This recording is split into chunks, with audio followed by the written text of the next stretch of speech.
Okay, so schedule for the rest of the unit is this. Today we start the mole. The mole is the last concept in chemistry. So we will do intro to the mole today.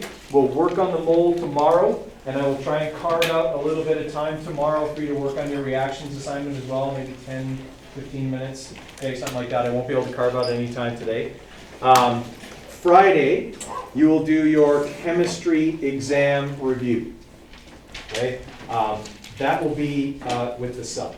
Okay, I won't be here on Friday, but I have a recording of the review lesson. Okay, that she will be playing, and you'll want to pay close attention to that because in that recording, I will tell you what is on the test, like in, well, pretty minute detail.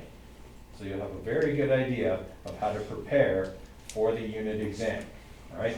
On Thursday at 3:30, your review package for that exam will post on Google Classroom. And that review package will include some suggested activities, a few review questions, and as I said before, a practice test. Okay, now here's what you need to know about the practice test. Don't do it first is one of the things you need to know about it. Okay, study first, do the practice exam, a little bit closer to the exam time so that it can be a good measure of how ready you are. Here's why it's a good measure of how ready you are.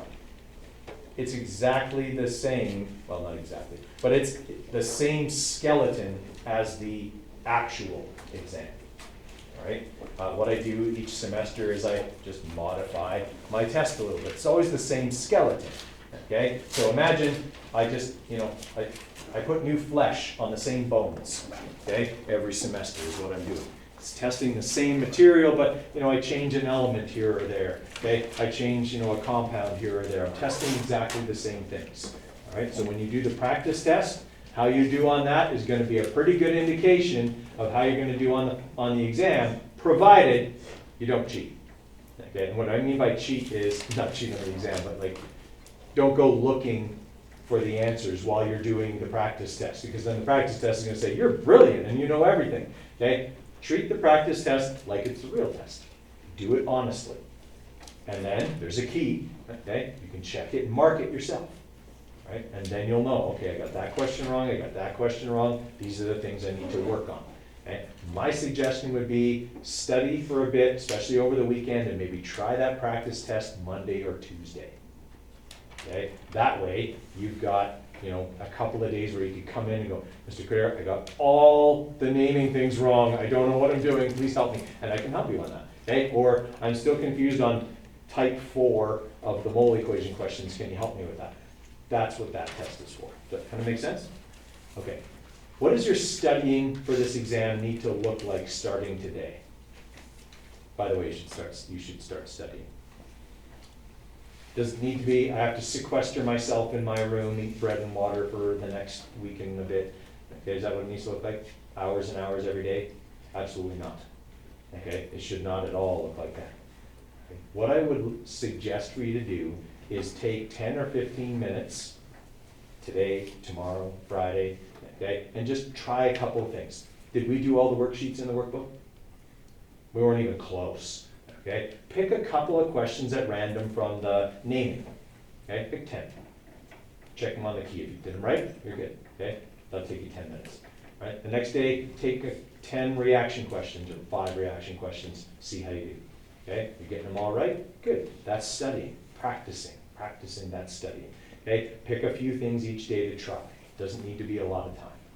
Right? Over the weekend, that you'll want to do a little bit more. Maybe look at the review package, do that over the weekend. That's going to be a bit more time for sure. And then early next week, okay, do the practice test. Then focus on the things the practice test tells you still need to work on. Okay? That's what preparing for this exam should look like. Okay? It should not, and I repeat the emphasis on not, be, I'm going to pull an all-nighter on Wednesday night.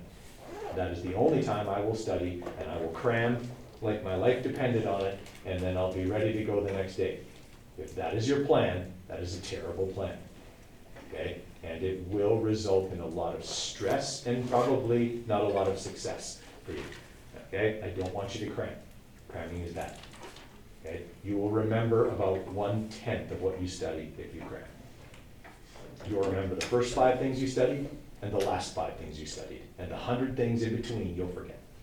Okay? That's how the human brain works. So I don't want you to do that. Okay? Study in little chunks, take breaks, let your brain, let your short-term memory commit things to long-term memory. That's how studying works. Okay? Everybody with me there? Please don't cram. Okay? Please, please. Today, mole equation. Okay, so let's talk moles. Okay, so the mole is not the little rodent, okay, in this case, that makes, the little tunnels in your grass, okay, and is, bothersome. We're talking about the chemical mole. A mole is a unit of measurement. It tells me how much of something there is. Okay, the mole is like a dozen. Okay, if I have a dozen donuts, how many donuts do I have? 12. If I have a dozen eggs, how many eggs do I have? Okay, it doesn't matter what thing I say, a dozen always means 12. Okay. A mole works just like that. A mole is this many.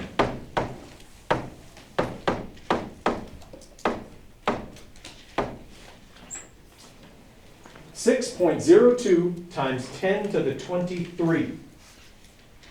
Is that a lot? It's 602 with 21 zeros behind it. Okay, it's a lot. Okay, so in 1 mole of anything, that's how many particles I have. Okay, so if I have 1 mole of water, I have 6.02 times 10 to the 23 molecules of water.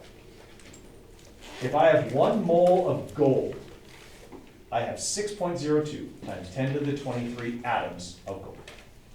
Okay? It doesn't matter what the material is. If I have 1 mole of it, I have that many of it. Okay? In the same way that it doesn't matter what I say, if I say I have a dozen, I have 12. Okay? A mole is always this number. Okay? Now, you're probably looking at that and going, why couldn't it have been 12? Like, my God, where did that crazy number come from? Okay? Well, the answer to that is it came from actual experimentation. Okay? There was no kind of unit of measurement in chemistry that was kind of, let's say, standardized. Okay? A dozen is a standardized number. Everybody knows it's always 12. Okay? But when we're dealing with molecules, a dozen is not a practical number, because molecules are tiny and we can't see them. In fact, we can't see 12 of them if they're together. So it wasn't a practical number to use. So here's what they did. They took hydrogen, the simplest element. It is made up of 1 proton and 1 electron. That's it. Okay? They knew, at least fairly accurately, what the mass of 1 proton and what the mass of 1 electron were. So they knew the mass of 1 atom of hydrogen. So what they did is they said, okay, we're going to figure out how many atoms of hydrogen would be in 1 gram. That's why the atomic or molar mass of hydrogen is just slightly more than 1 gram. Okay? They figured out how many atoms of hydrogen would be in 1 gram. And it ended up being this number. And they just said, okay, that is going to be our number. We're going to call it a mole. And anytime we have a mole of something, that's how many particles we have. Okay? So, if I have 1 mole of hydrogen, I have 1.01 grams of hydrogen, and I have that many atoms. If I have 1 mole of beryllium, I'll still have that many atoms of beryllium, but it'll have a mass of 9 grams. Why is it so much heavier? Are beryllium atoms bigger than hydrogen atoms? That's why. Okay? If you have a dozen eggs and you have a dozen bricks, you have 12 of both, but the bricks are heavier. Would you agree? That's the comparison here. Okay? The eggs would be the hydrogen atoms, the bricks would be the beryllium atoms. Okay? And if I had lead in there, that would be like 12 backhoes. Okay? Or something else that's really ridiculously heavy. Okay? Does that sort of make sense? Okay, so anytime I have 1 mole of something, that's how much I have. It is our standard of measurement for amounts, or what we call molar amounts in chemistry. Okay? All right, the other thing we're going to look at is the relationship between moles, mass, and molar mass, which is part of the mole equation. Okay, the mole equation looks like this. N equals little m divided by big M. 26 letters in the English alphabet, and they had to use the same letter twice in the same 3-variable formula. Okay, yay, chemistry, good job.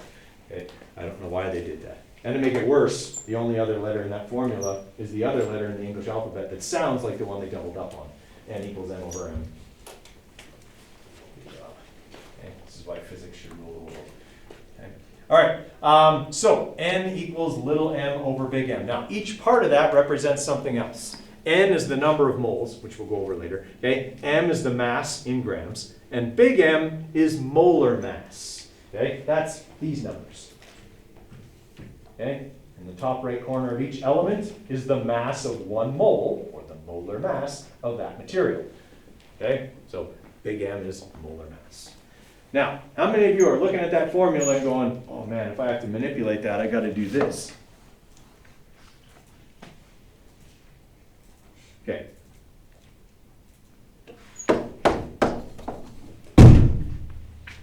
Never ever. I don't think I've ever hit it that hard before. Okay. Still works. Okay. Good. Okay. Triangles are bad. Okay. I know along the way some well-meaning teacher taught you that a triangle will help you do algebra. They were wrong. And there's no real nice way to say that. That person meant well, but they have destroyed your ability to do real math.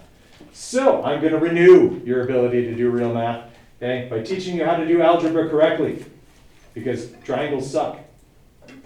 And we're never, ever, ever, ever going to use them from here on, because they are only good for a formula that looks like that. They can't help you with this formula, which we will use in physics in this course. Got a triangle that'll manipulate that for you? And a square won't do it either, okay? Nor will a rhombus or a trapezoid or any other shape you can think of, okay? You have to just learn how to do algebra, okay? We're going to use that one. You get to physics 20, okay, if you're taking physics. I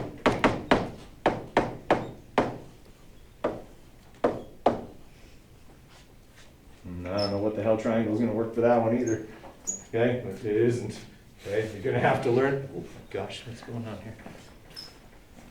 Okay, you're going to have to learn how to do algebra, okay, and it's not hard. Okay, there's 3 simple rules for algebra, and we're going to go over these. Okay, very simple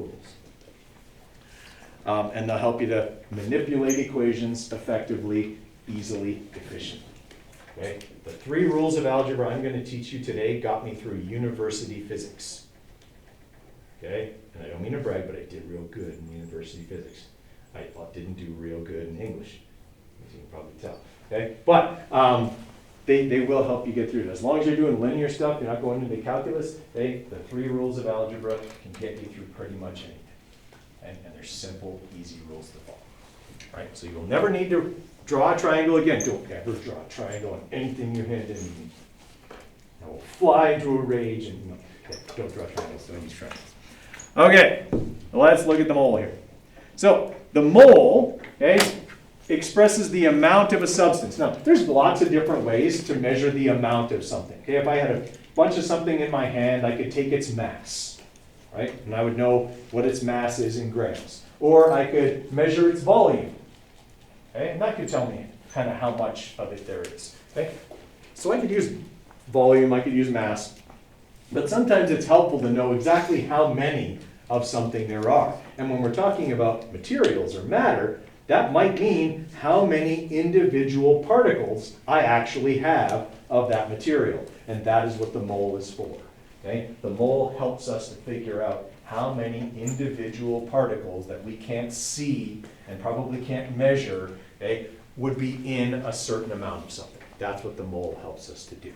All right, so this number here is the number of particles of a substance in 1 mole. And it is Avogadro's number. He's the guy that did the experimentation that came up with it.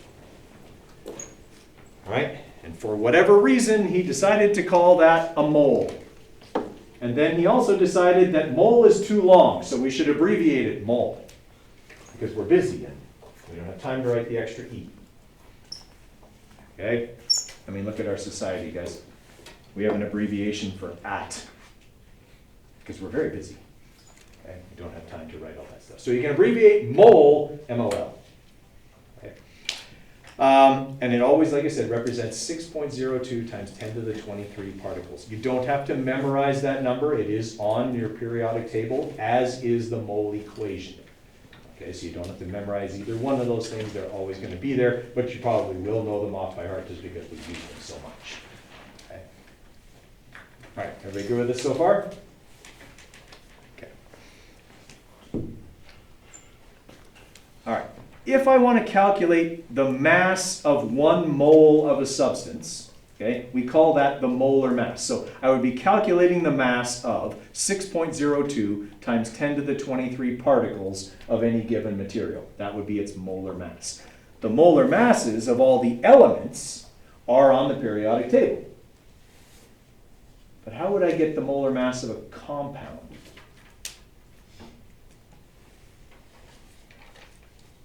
What if I wanted to find out what the mass of 1 mole of water was?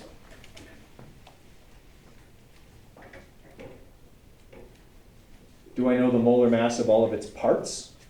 Yeah. Yes. Okay. In this molecule, how many hydrogen atoms are there? 2. Okay. So on the periodic table, the molar mass of hydrogen is 1.01, but I have 2 hydrogens. So I would go 1.01 times 2. And then I would add that to the molar mass of how many oxygens? 1. Okay? And the molar mass of oxygen is 16.00. Okay? So if I do that, I'm going to have 2.02 plus 16, 18.02 grams per mole. So I just calculated the mass of 6.02 times 10 to the 23 molecules of water. Okay? It would have a mass of 18.02 grams. Okay? That would be just slightly more than a teaspoon. And that might give you an idea of just how small molecules are.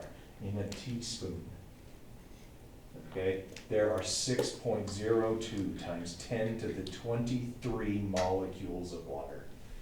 Okay, they're tiny, really, really tiny. Okay, does how that works make sense? It looks like not mathematically challenging, right? I just have to look up the numbers on the periodic table and use the formula to put in the correct number of each. Okay, so because there were 2 hydrogens, I multiplied the molar mass of hydrogen by 2, and then I added it to the other thing that was in there, right? What if I had one that had brackets in it? What if I had this?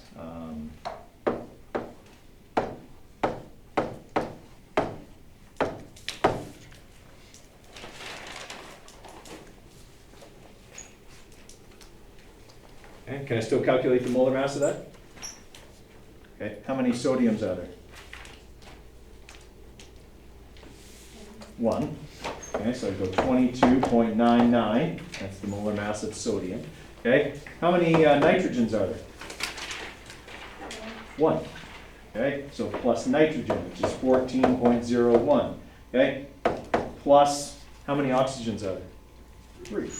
Okay, so I'd go 16 times 3.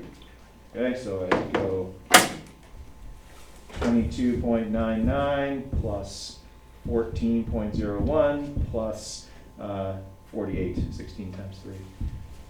Okay, so 85, wow, that worked out. Okay. 85.00 grams per mole. And it would be that. How important are units? Should my answers always have units? Yes. Okay? The only thing in high school that you would ever calculate that doesn't have units would be coefficient of friction, which you do in Unit 2 of Physics 20. Okay? It's not going to affect you in Science 10. Everything should have units on it when you write it. Okay? If you don't have units on an answer, it's wrong. Because I don't know whether it's 85 apples, 85 oranges, 85 old ladies with walkers, okay? 85 elephants with arthritis. I don't know. Okay? You have to put in units, otherwise the answer is meaningless. Okay? So always put in units. All right, does this method make sense? Okay, I want you guys to try a couple here, okay? And then we'll move on from there. Okay, try those two first, and then I'll give you some harder ones.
Okay, let's have a look at these two here, guys.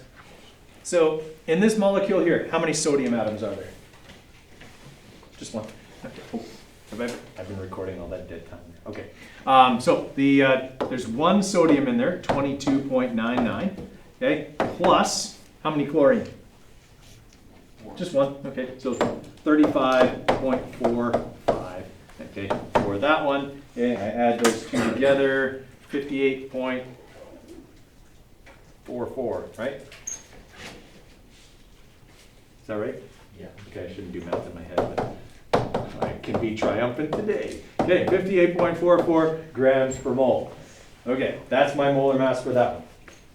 That's about as easy as they get, right? Don't have any other numbers to keep track of. All right, in the second one, we've got iron 3 bromide. Okay, so that means I've got 1 iron and 3 bromines. So I'm going to have 58.55, right? 55.8. I always get that one out of order. 55.85. Okay, so 1 iron plus 3 bromines. Okay, so 55.85 plus 79.9 times 3. All right, 295.55.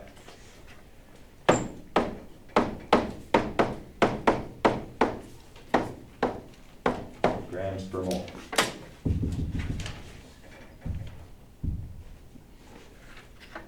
Okay, everybody all right with that? Then, let's have you try these ones, because they get a little hairy when you start having brackets and polyatomic ions.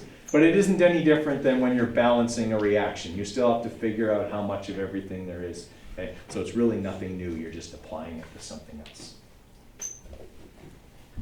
Okay, 0.94 grams per mole. Okay, so we had our 2 phosphorus plus our 5 oxygens.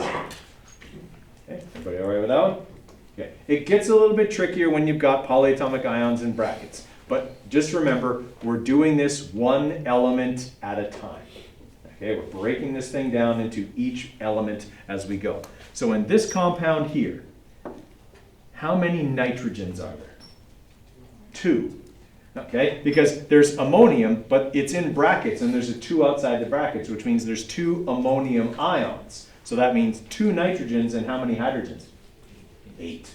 Okay, so I'm going to take my nitrogen, which is 14.01, and I'm going to multiply it by 2, and I'm going to add that to 8 hydrogens. 1.01 times 8. Okay, what else is in this compound? How many sulfur? Just 1. Yeah, just 1 sulfur here. So 32.07. Okay, and then I've got 4 oxygens. So plus 16 times 4. So what I'm doing is I'm breaking this thing down element by element, okay, and then adding it all back together at the end. All right, so when I do that one, I'm going to have my nitrogens. There were 2 of them, so 28.02 plus the 8 hydrogens, 8.08, okay, plus the sulfur, 32.07, plus the 4 oxygens. Okay, so 132.17 grams per mole. Okay, I'll give you a couple more minutes to do the scandium carbonate. Okay, and then we'll look at that one together. Okay, so we got to start looking now at using the mole equation. Okay, so, gotta move that back over. The mole equation looks like this.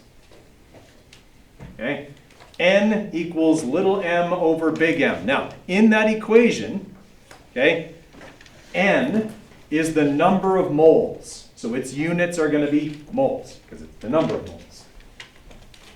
Okay. Little m is going to be the mass. That's always going to be in grams. And then molar mass, which we just learned how to calculate, is going to be capital M, and that's going to be in grams per mole.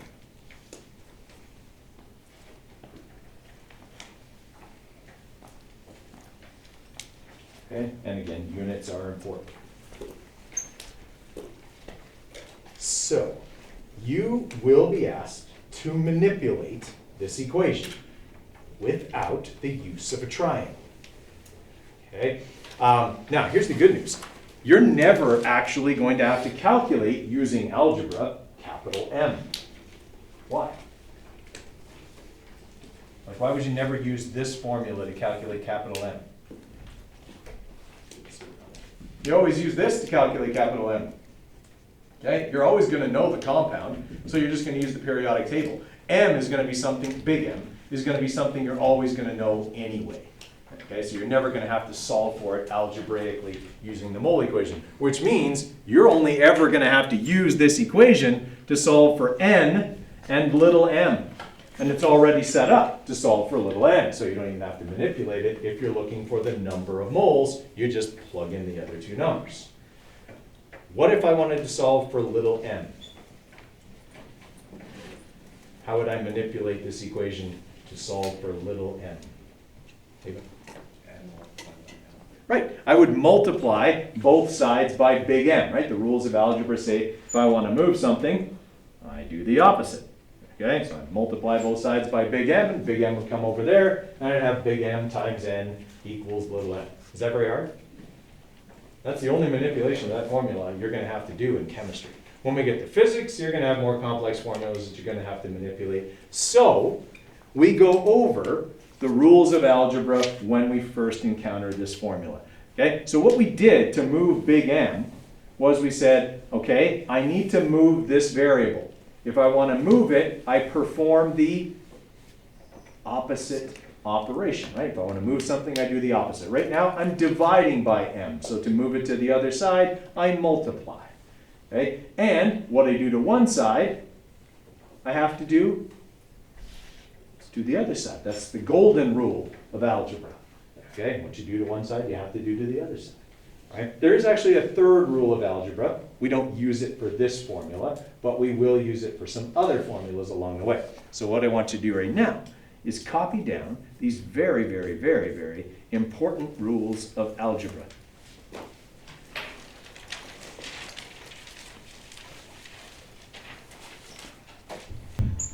Okay, so this is the first example of a mole equation question. Okay, so write that one down and we'll go through it here in a second. Okay, in solving any problem, and this is going to be true in physics as well, okay, the first thing you want to do is read through the question and figure out what it gives you. Okay, so what values are you given? We call those your givens. You get a mark for identifying your givens in a question. Okay, so in this question it's asking how many moles? All right, what part of the mole equation is the number of moles? N. Okay, so this question, I'm looking for what is N? Okay, it's the question mark. I don't know what it is. I'm going to have to calculate it.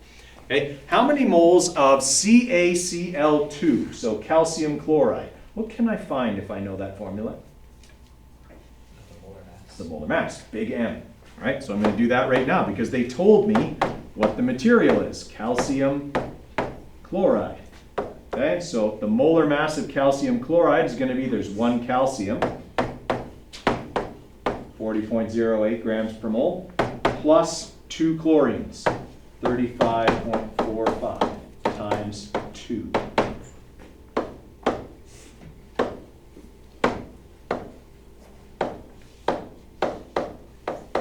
You can check my math. Pretty sure that's the right number. Okay?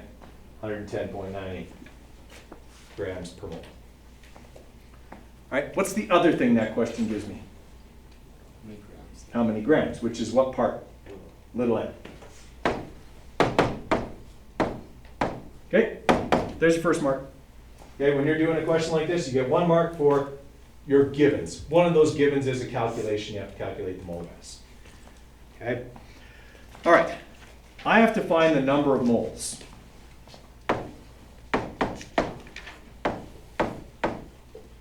Mole equation already set up to do that? Yeah, it already solves for n. So all I have to do is plug in the 2 numbers I have.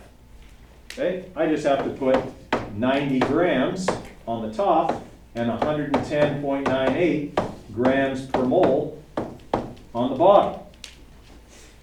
Okay, so when I do that calculation,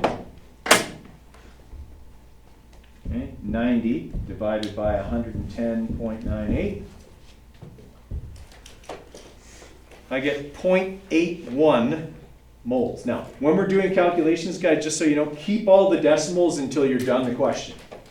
Okay, don't round off in the middle. Keep all your decimals, and at the very end, when you're at your final answer, then you round. Okay, since this is my final answer, I'm going to round to 2 decimal places. Okay, so 0.81 is my answer, 0.81. What are my units? Yeah, what are my units? Moles. Okay, N is always going to measure the number of moles. But mathematically speaking, when I did this, if I divide grams by grams per mole, the grams cancel, and I'm left with moles. Okay, so this is 0.81 mole. Okay, is it all right that it's a decimal? Yes. Yes. Okay, 1 mole of calcium chloride has a mass of 110.98. I had less than that. I only had 90 grams, so I have less than a mole. It makes sense that I should only get a decimal. Okay, all right, so you would get a mark for your math, and you get a mark for your answer. So that would only be a 3-mark mole equation question. It's short. Okay? Don't have to do any algebra or anything like that. Okay? Questions on that first one? Okay, here's type 2. Okay, write that one down. Give you a second, then we'll go through it together. All right, so as with any problem, the first step is we want to write down our givens. Okay, and this question says, what is the mass? So what am I looking for here? Little m. Big M is molar mass. I'm looking for little m. Okay, so little m is what I'm looking for, mass. Okay, what is the mass of 4.5 moles? What did they just give me? What part of the mole equation is moles? N, yeah, which is so weird, right? It starts with M, but it's represented by N, but so does everything. It's silly. Okay, N equals 4.5 moles. All right, and they also tell me it's magnesium bromide. What can that help me with? Big M. Yeah, I can get big M because I know it's magnesium bromide. But I do have to get the formula for magnesium bromide correct. That's not correct. What kind of compound? Ionic. What do I have to do? Just draw and swap. Okay, that's the correct formula for magnesium bromide. Okay, if I don't write that correctly, I'm not going to get big M right, and then I'm not going to get anything I use to calculate it later.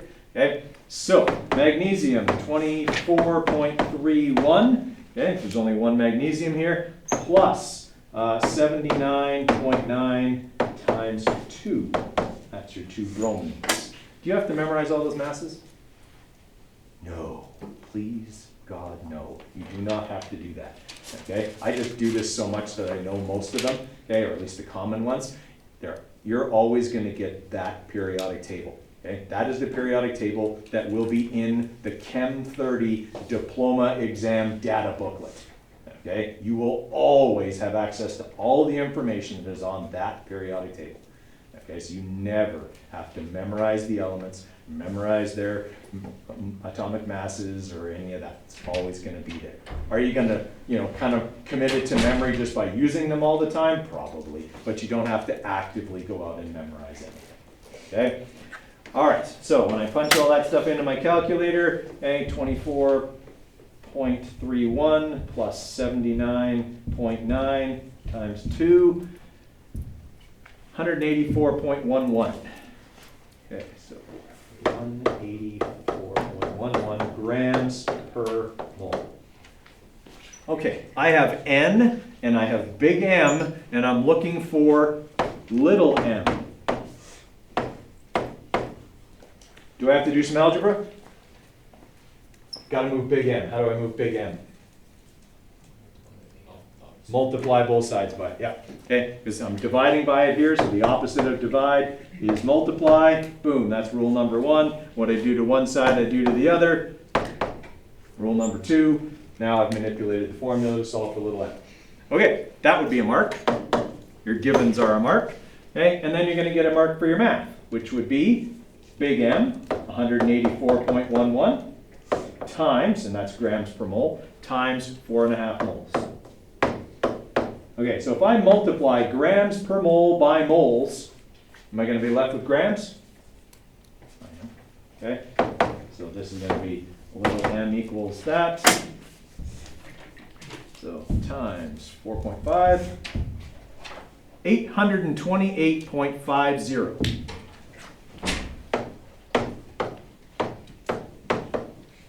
grams. Okay? So that would be a 4-mark question. You get 1 for your givens, 1 for your algebra, 1 for your actual math, and 1 for your answer.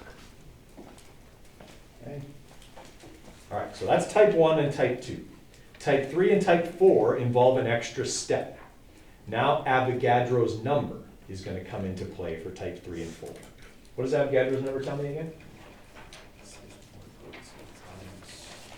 Times 10 to the 23. That is Avogadro's number. What does it tell me?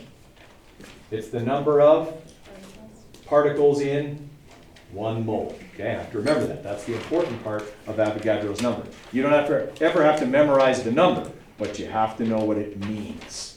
Okay, it's the number of particles in 1 mole. Okay, so we'll have a look at type 2 or type 3 here now. Okay, so write that one down. You'll notice it asks for something different now. Okay, I'll give you a minute to write that one down and we'll walk through it. So this one wants the number of molecules. Is that part of the mole equation? N's the number of moles, and little m is the mass, and big M is the molar mass. None of those are number of molecules. So I'm going to have to do something beyond the mole equation for type 3 and 4. Okay? So first thing is, it wants to know the number of molecules. So in this question, I am looking for the number of molecules. By the way, I'm old. That symbol used to mean number. So when I write that and molecules, I do not mean hashtag molecules. Okay? I don't know where that came from, okay, but I mean number of molecules. Okay? That's what you have to deal with when you have an old man teaching you. Okay? Now, how many molecules are in 600 grams? What did they give me there? Grams is little m. Yeah. Okay? Little m is mass. So 600 grams of silver nitrate. What can I get that? What can I use that to get? Sorry. Big M. Yeah. Okay. So big M says I have silver, which is a +1, nitrate, which is a -1. So that compound is fine, written like that. 1 silver, 1 nitrate.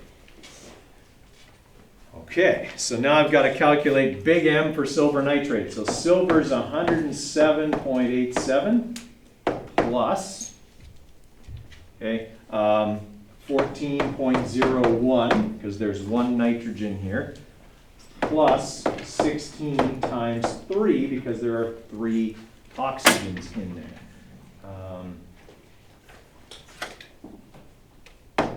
169.88, right? Make that neater. 69.88. I think that's right, right?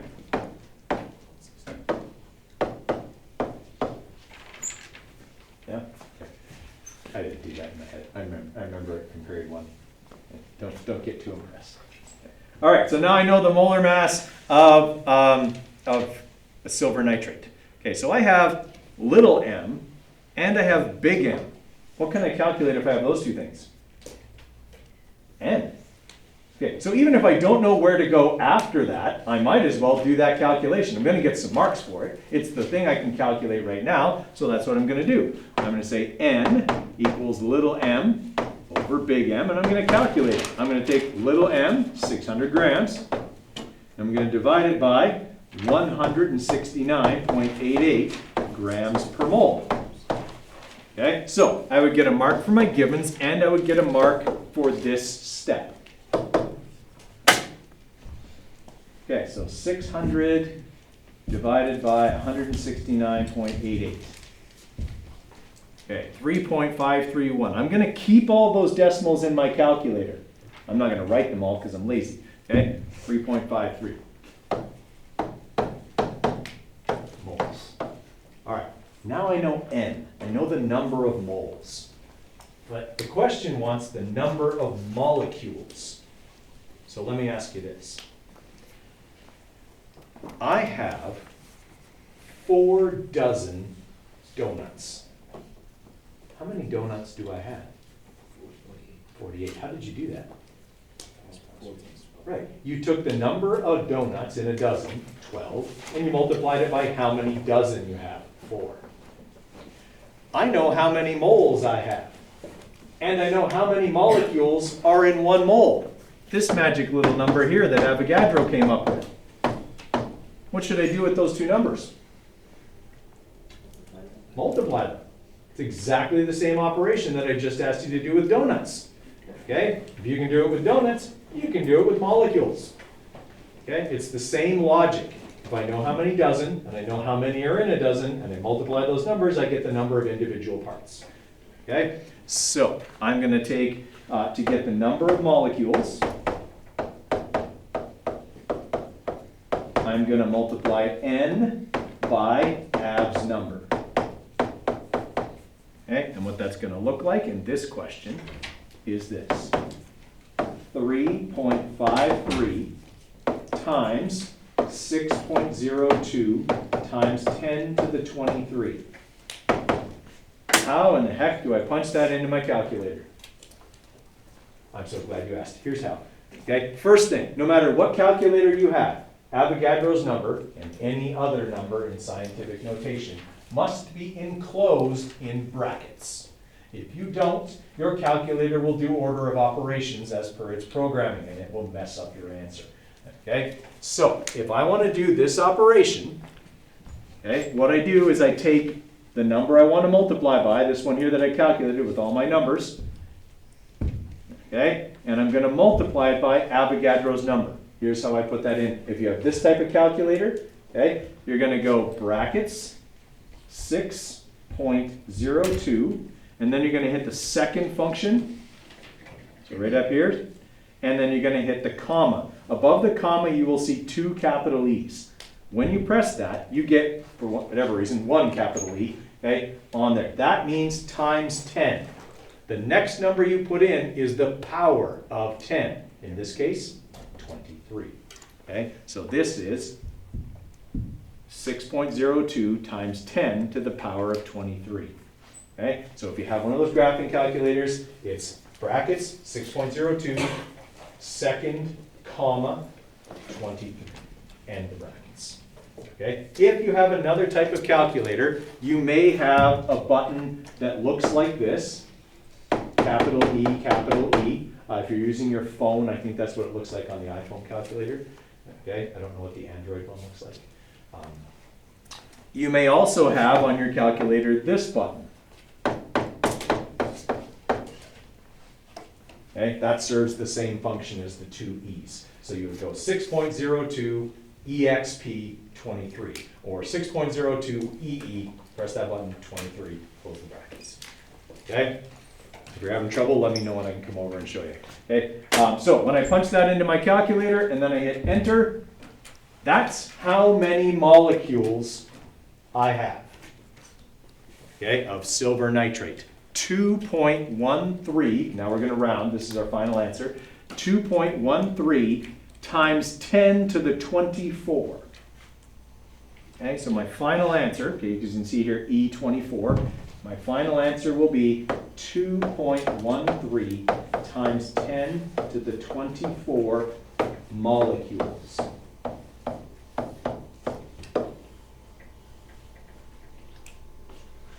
That would be my final answer. So 1 mark for givens, 1 mark for calculating n, okay, 1 mark for Avogadro's calculation here, and 1 mark for your final answer. You're looking at a 4-mark question.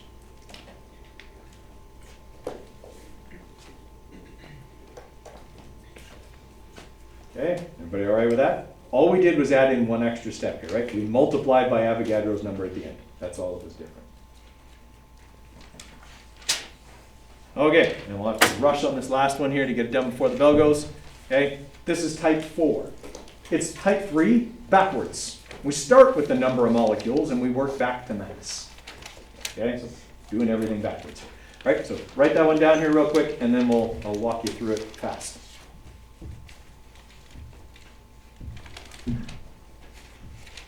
Through this one. Okay, so in this one, it says, what is the mass? Which means I'm looking for little m. Okay, and then it says of 1.54 times 10 to the 25 molecules. So now they're telling me the number of particles, or molecules in this case. So I actually know that number of molecules. Okay, 1.54 times 10 to the 25. Okay, and they tell me that it's diphosphorus tetraiodide. That'll help me get big M. Diphosphorus tetraiodide. Okay, because it's molecular, I don't reduce those numbers. All right, so getting my molar mass here, I've got 30.97 times 2 plus 126.9 times 4. Okay, this is probably a pretty heavy compound. Okay, 30.97 times 2 plus 126.9 times 4, and 569.54 grams per mole. Okay, so now I've got, okay, my molar mass. I'm looking for the mass. What am I missing here if I want of my mole equation?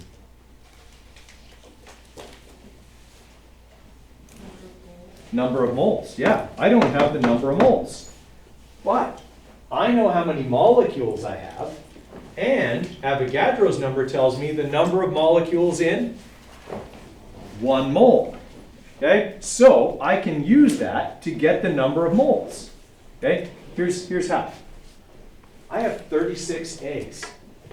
How many dozen eggs do I have? How'd you do that? You divided them. Okay, we're going to do exactly the same thing here. I know how many molecules I have, and I know how many molecules are in a mole. If I divide those two numbers, I'll get the number of moles. In the same way you just calculated that I have 3 dozen eggs when I have 36 eggs. It's exactly the same. All right? So to calculate the number of moles, I'm going to take the number of molecules and divide it by Avogadro's number. So that's going to look like this. 1.54 times 10 to the 25 divided by 6.02 times 10 to the 23. Do I have more than a mole here? I have way more than a mole, right? The top number is times 10 to the 25. Avogadro's number is times 10 to the 23. I could have anywhere between 10 and 100 times more than a mole here. Okay? All right, so I am going to punch that into my calculator. And it's going to involve a lot of brackets. First, I need to bracket that number of molecules. 1.54 E25. Close the brackets. Divided by Avogadro's number. Bracket 6.02 E23. End the brackets. Okay, I've got 25.58 moles of this stuff. Okay. So now I know what N is, 25.58 moles. I'm going to keep those decimals in my calculator. I'm just not going to write them. Okay, so far I've got 1 mark here, I've got 1 mark here. Now that I have N and big M, can I calculate little m? I can. Okay, so I'm going to take the mole equation, N equals little m over big M, and I'm going to manipulate for little m. Multiply both sides by big M. Okay, get a mark for that. Punch in your numbers. 25.58 moles times 569.54 grams per mole. Okay, so that would be another mark. And, okay, times that number there. Wow, that's a lot. That's 14,569.63 grams. That's 14.5 kilograms, or about 30 pounds worth of this stuff. Okay, it's a lot, but I had a lot to start with. Okay, it was a big number of molecules. Okay, all right, so 14,569.63 grams. Okay, that would be a 5-mark question. Okay, you've just seen an example of each of the 4 ways I can ask a mole equation question. On your exam, you're going to be asked to do all 4. Tomorrow, I'm going to do 4 more. Monday, I'll do 4 more. Okay, Tuesday I'll do 4 more. Okay, and we're going to work on mole equation stuff. So if you're looking at this and you're terrified, don't be terrified. We're going to work on this for the next few days. Okay? All right, don't forget, labs are due tomorrow. Good job today, guys.